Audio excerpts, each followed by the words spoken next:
All right. Good morning, good afternoon, good evening, depending on where you are.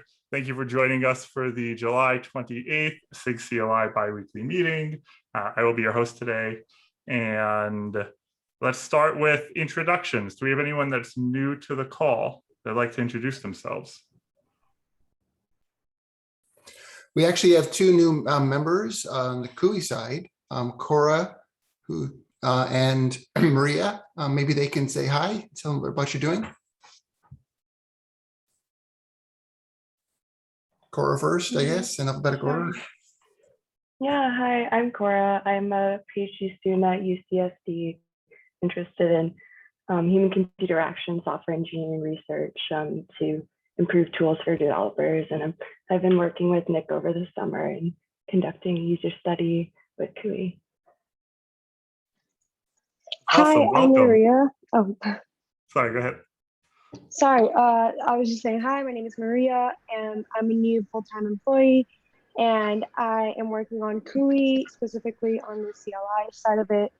And at the moment, I'm just working on some short tasks just to get started. But yeah. That's awesome. Welcome to you both. Thank you for joining us. You're joining an awesome team with Nick and all, and we're super happy that CUI's been a project of SIG CLI. So welcome to the team. Yeah, we're happy to have them. Cool. So we have one announcement for today. And Katrina, you want to drive that one? Sure. We got the customized bug scrub officially scheduled now. So the first one will be taking place in what was previously our off week from the SIG meetings, which is next Wednesday. So next Wednesday, August 4th at the same time, 9 a.m. Pacific or equivalent local time. Please come join us for a customized bug scrub. Hey, awesome. Stoked that that's a thing. Okay, so let's start with, we have two topics. We'll hopefully get through them really quickly. So the first one, Sean, you want to explain this? Sure. So the Google security team flagged a security vulnerability in the Docker file in the kubectl book. And having talked to Phil, who is the driving force behind the kubectl book, it sounds like we don't really we're not running this and shouldn't be running this. So just to quickly get this out of circulation, I've created this PR to temporarily comment it all out and put a big comment saying why. And so instead of just removing the file, and we may end up removing, all of the kubectl book, but before that, I wanted to, just comment this out and put it and put a major comment to point out why. So yeah, I'd love to hear feedback if this is the wrong direction, if there's a different direction. And yeah, again, my understanding from Phil was that we are not running this anywhere, the kubectl book. I think a lot of work. Oh, sorry, go ahead. I can add the context. Yeah, a lot of work was done to actually migrate this content to the merged, customized kubectl web docs. And so I think we can probably just get rid of all this content, bring down the site. Like, we've already moved the content, and this should probably go away. So starting with just commenting this out seems like a great first step. And then we should probably go back and delete the content. Okay, cool. And so just for quick context, the security vulnerability is the curl piping to a shell, which you see on line 18 there, or somewhere around thereabouts, which is the way. So my understanding is if the site that we're curling from is compromised, then it can get propagated to other places that are downloading from that. We should check a hash to ensure that it's the correct version of downloading. This particular site does not provide a hash, does not provide a SHA. So that's why we kind of didn't go that route to start. just kind of commenting it out, but just in the future, curling to and piping to shell is considered bad form, and is the way that the solar winds, that major hack of the government was propagated.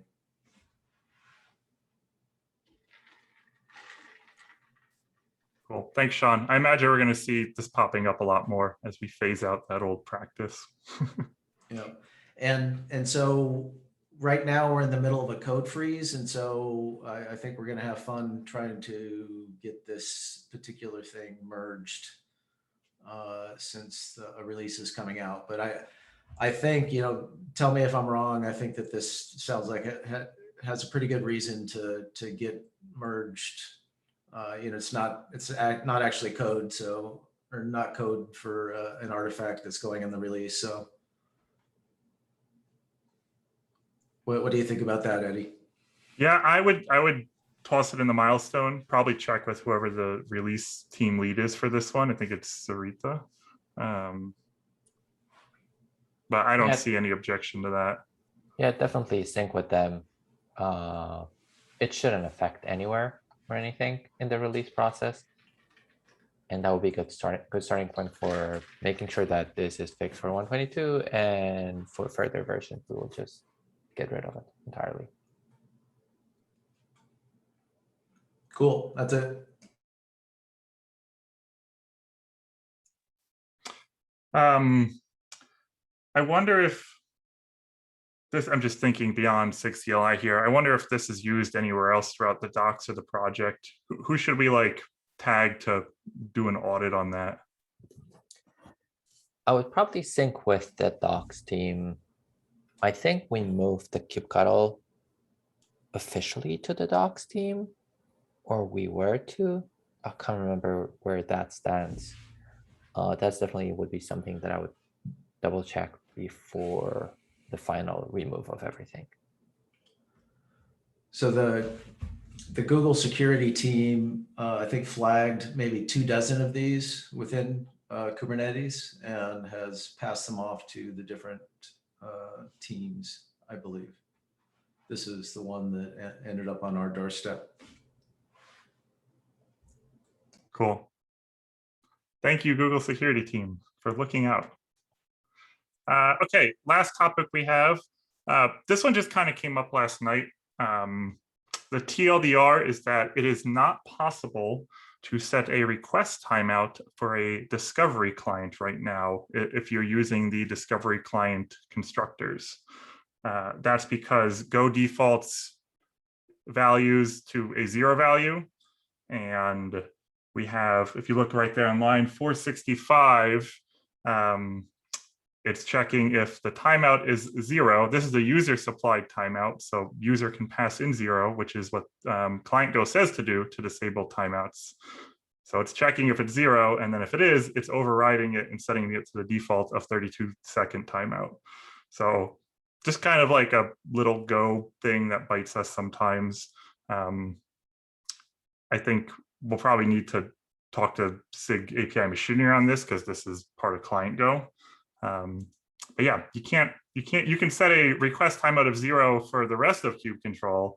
It's just the discovery client. So the first part of the client that runs and kind of caches all the APIs, that you are unable to set a timeout of 0 to. You can set it to -1, but we instruct people to set it to 0.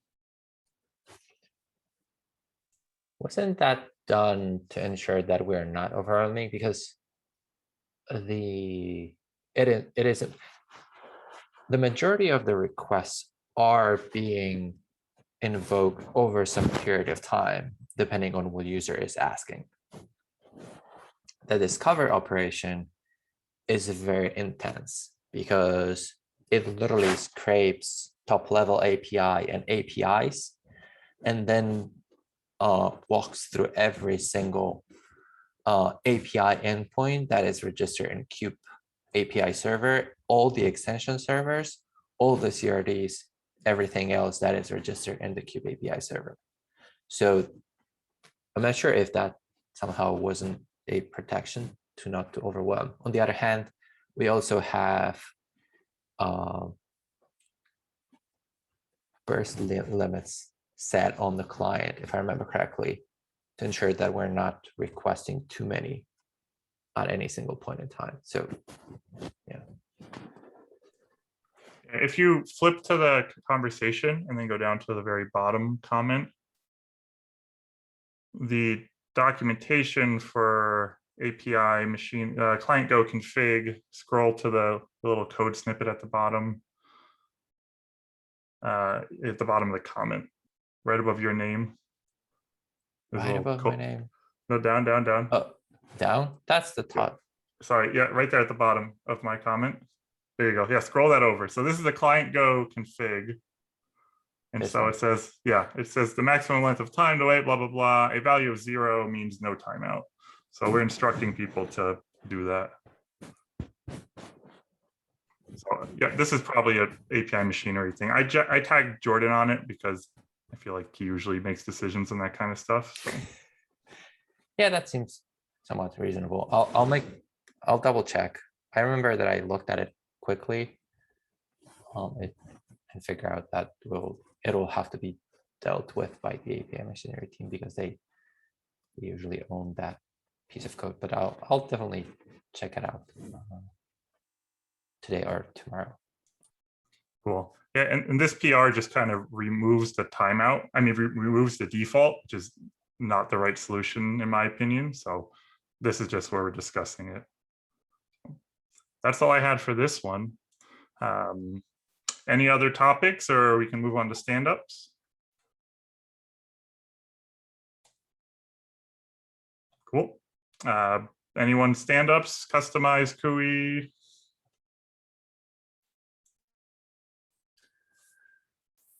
Not too much on the CUI end. I think once, and maybe next time Cora will be ready to present some of the findings, initial findings from the study.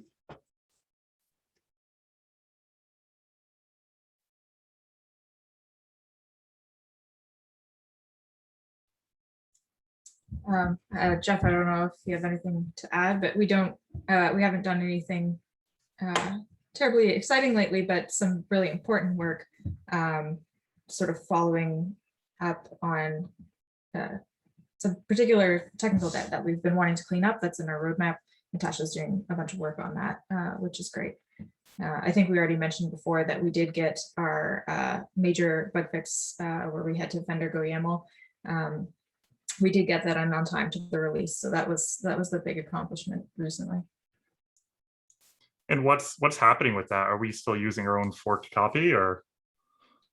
Yeah, it's forked internally to KYAML, so only KYAML can use it. We don't want to maintain it in the long run, and the maintainer of GoYAML is still promising to make the changes upstream that we need. We still have our PRs open, so we're just kind of waiting on that. But the idea is to get rid of the fork by before the next release for sure. Cool. I just saw we have a Ricardo. Ricardo, are you here? Yeah. So we had a topic of yours that we punted. It's at the top. Should all commands have label support? I think this is an old one. Yeah, I think this one is a pretty old one, but yeah, so we got this PR and we've discussed it, I guess on a past meeting about this proposal being accepted. So I was reviewing and the contributor was waiting for someone else to take a look as well, but I think this was accepted. At least I remember that we've discussed it about that in a past, because the original PR was just create label for ingress or for namespace or something like that, and we've asked, hey, shouldn't this be something for all the create commands?